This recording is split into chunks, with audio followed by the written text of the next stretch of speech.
Nehemiah chapter 2. And it came to pass in the month Nisan, in the 20th year of Artaxerxes the king, that wine was before him. And I took up the wine and gave it unto the king. Now I had not been beforetime sad in his presence.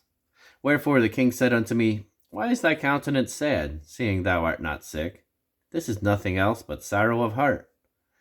Then I was very sore afraid, and said unto the king, Let the king live forever. Why should not my countenance be sad, when the city, the place of my father's sepulchres, lieth waste, and the gates thereof are consumed with fire? Then said the king unto me, For what dost thou make request? So I prayed to the God of heaven, and I said unto the king, If it please the king, and if thy servant have found favor in thy sight, that thou wouldst send me unto Judah, unto the city of my father's sepulchres, that I may build it.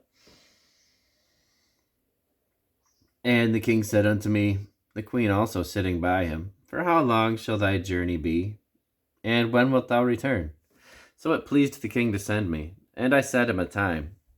Moreover, I said unto the king, If it please the king, let letters be given me to the governors beyond the river, that they may convey me over till I come into Judah.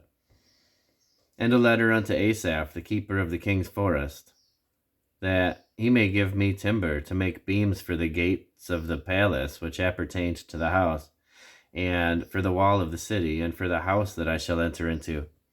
And the king granted me, according to the good hand of my God upon me. Then came the governors beyond the river, and gave them the king's letters. Then I came to the governors beyond the river, and gave them the king's letters.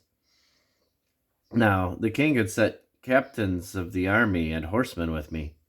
When Sanballat the Horonite and Tobiah the servant, the Ammonite, heard of it, it grieved them exceedingly that there was come a man to seek the welfare of the children of Israel.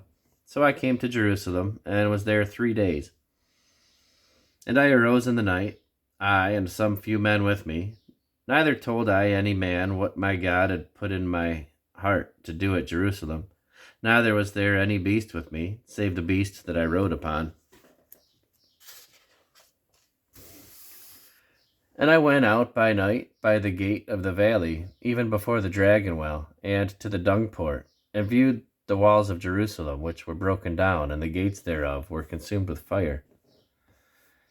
Then I went on to the gate of the fountain, and to the king's pool, but there was no place for the beast that was under me to pass. Then went I up in the night by the brook, and viewed the wall, and turned back, and entered by the gate of the valley, and so returned. And the rulers knew not whither I went, or what I did, neither had I as yet told it to the Jews, nor to the priests, nor to the nobles, nor to the rulers, nor to the rest that did the work. Then said I unto them, Ye see the distress that we are in, how Jerusalem lieth waste, and the gates thereof are burned with fire. Come, and let us build up the wall of Jerusalem, that we be no more a reproach. Then I told them of the hand of my God, which was good upon me, and also the king's words that he had spoken unto me. And they said, Let us rise up and build. So they strengthened their hands for this good work. But when Sanballat the Horonite, and Tobiah the servant, the Ammonite, and Geshem the Arabian heard it, they laughed us to scorn, and despised us, and said, What is this thing that ye do? Will ye rebel against the king? Then answered I them, and said unto them, The God of heaven, he will prosper us. Therefore, we his servants will arise and build. But ye have no portion, nor right, nor memorial in Jerusalem.